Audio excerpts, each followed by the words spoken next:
about today's event. I do want to introduce Mayor Schumpke first. He is a graduate of Batavia High School. Woo!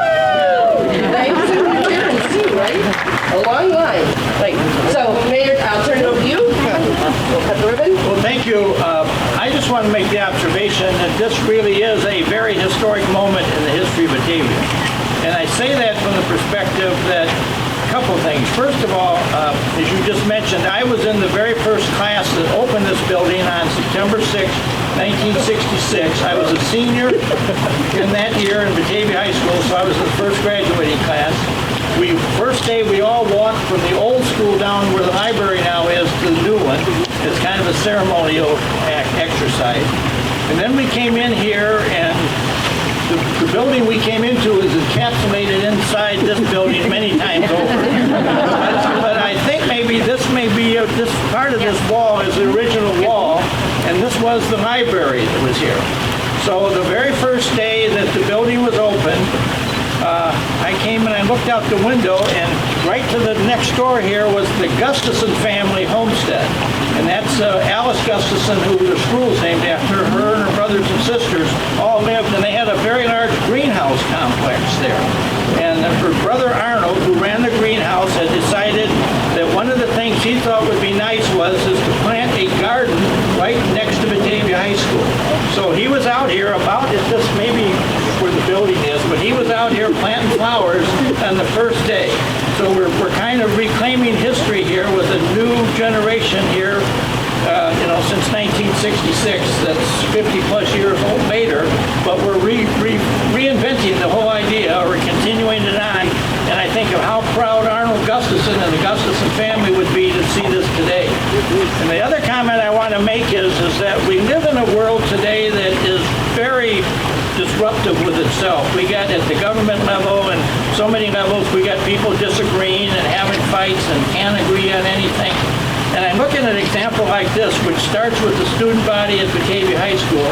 And here we have the younger generation coming together and volunteering their time to do a community improvement to enhance their school and create a nice environment for the kids to work and live in. And I think that is sending a phenomenal message to the rest of the world.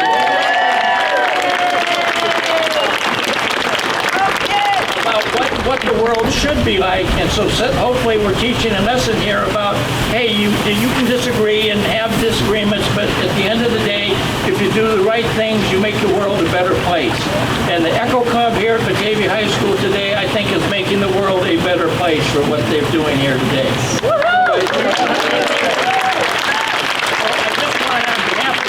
Community, thank Elizabeth Fallhaber and the Echo Club for this idea, because you really put into action an event that really, I think, sends a very, very positive message, not only for today, but for the future, about how people can come together and can accomplish things and can work together, and it all doesn't have to be a big fight and a disagreement. You can have very successful operations if you just put your mind to it and just work for it.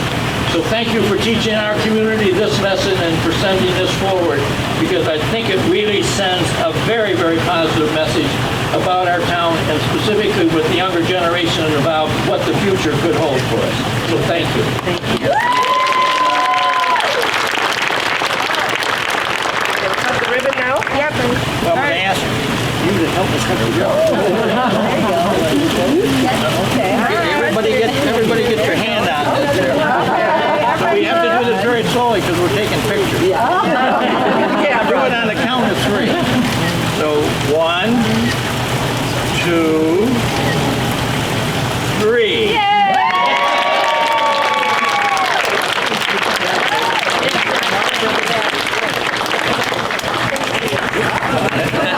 Trying to get them to hurt. Thank you, Mayor. And so many organizations came together to make this happen, and I want to thank everybody who has contributed to it.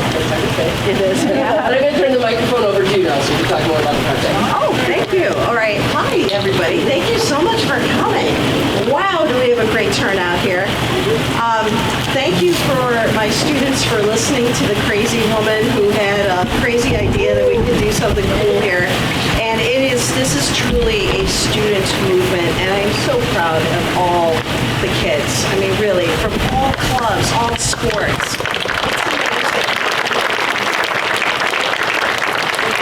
It's beautiful, and I want to thank the school district as well for supporting us, because this was an underutilized space, and it was just such a great idea to create a space. I mean, COVID's really taught us a lot, has it not? About how we need each other, we need to be connected, and just mental health, wellness, and so forth. And gosh, and just so many people. I know I'm not going to remember to thank everyone, but our donors, outstanding. The financial support and encouragement from our community is unbelievable. Melinda Kintz, if you know her, is quite the domino. And she told me not to say anything about her, but honestly, if you want something done, she's the person to contact. But I did just, if I could, just briefly mention the donors, and of course, I need my cheaters. By the way, I was born in 1966. You said 1966. So I don't know. Okay. Anyways, I got my cheaters in. So Batavia United Way, thank you so much. Batavia chipped in, outstanding organization. Batavia Rotary and Internet Club, what an amazing organization. Batavia Lions Club, unbelievable. We did a bingo night with them, unbelievable. The Batavia Women's Club, and the Mitz family, they donated many of these trees in here. And the city of Batavia, how supportive have they been? And all this limestone, can you imagine how much this would have cost? And they were able to donate that to us. Unbelievable, right? We have 2 firefighters that joined in. One was a former student of mine, and I know I saw him, Chris Lefevre, and he's here with his kids. How is that possible? Dream come true, 2 strapping firefighters coming. Okay, anyways. I digress. And just, David Kleinschmidt was in getting the students involved with special needs, just to make sure they planted the planters. Rob Schmitz and Mark Anderson, outstanding job. Thank you so much. I mean, really, the support that they gave us, thank you for saying yes when many were saying no. Okay. Thank you. I mean, I hope if I forgot someone, forgive me. Yes. So I would love to invite or to introduce Julie Christman. Excuse me, Julie. Could you please come over here? Julie this is actually the first time we're meeting. Yeah. So thank you for coming. She's with the Community Foundation of the Fox River Valley. And she has an amazing story. Break out the hankies, because this is amazing. An amazing announcement. Thank you. Well, the Community Foundation of Fox River Valley has been serving this community and all the communities of the Fox River area for over 70 years. And the only way we're able to do that and give back is because there's generous individuals in the community who, throughout their lifetime, has saved their money and desired to give back. And there's one individual that we have a fund for who has since passed away in 2018. He was a teacher in Oak Park River Forest for 29 years. He never married, didn't have any children, but he loved his family, and he, in particular, he loved his sister, Judy, who was disabled at birth and unable to really participate in much of life. But Judy really loved the outdoors, and he acknowledged how much that brought her comfort, and he wanted to see other students recognize the fact that everybody should have the capacity to enjoy nature, enjoy the outdoors. So he created a fund when he passed away that could always give back to nature and always support students getting involved in supporting everyone's capacity to really enjoy their environment. And it really is just a very, humble story in that Jack was a humble man. He lived very simply, but he recognized the importance of the world around him and the people in his life. So, we're grateful that we can make a gift to this project. We value what you all are doing, and we just see the just wonderful contribution that you're making to your community as a whole. So thank you.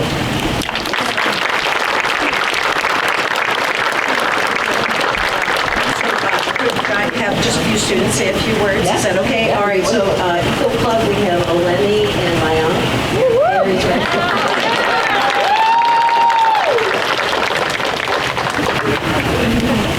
My name's Eleni Sal.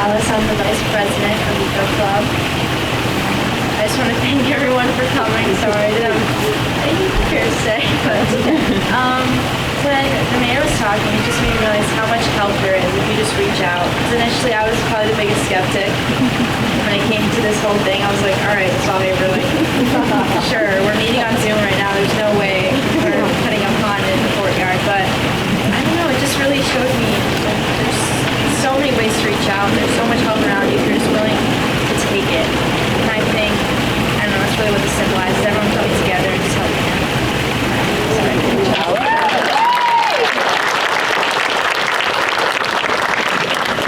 So I'm Mayank, I'm the president of Eco Club. And again,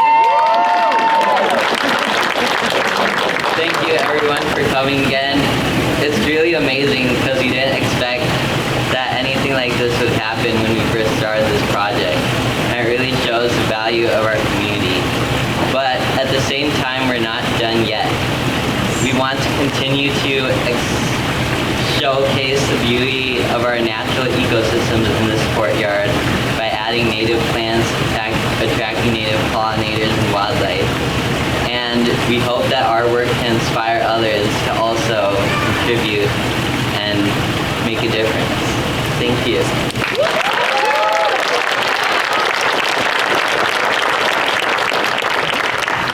Wonderful job. Great. Thanks.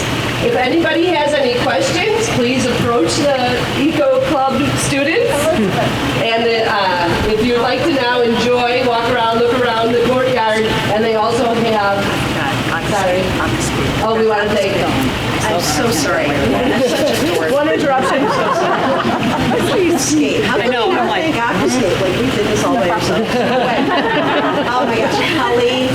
First of all, Ed Blue, who was not able to attend today, has been amazing for Ed. Let's give it to Ed. Lisa, who's been here all along the way too. She's videotaping us. But Colleen and I had the pleasure to meet. She's the president of Aquascape, and what an amazing company. And I just want to thank you for partnering with us, doing this for free, and then the materials at cost. Who does that? I'm just saying. Thank you. Here, I just want to thank you.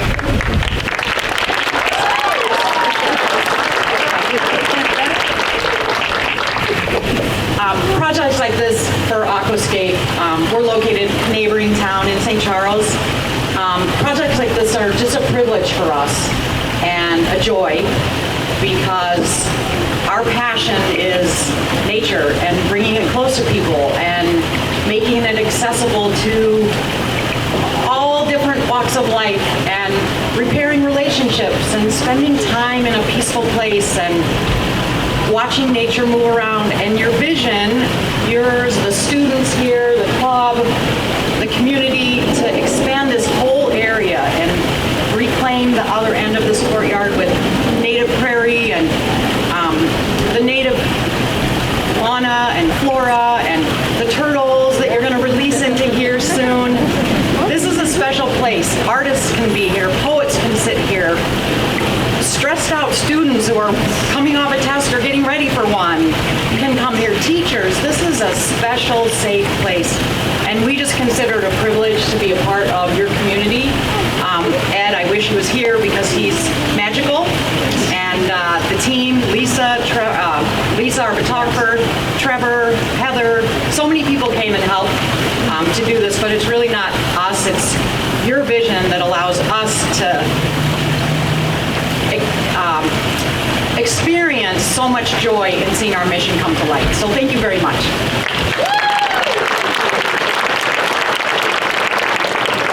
A wonderful sentiment. Thank you.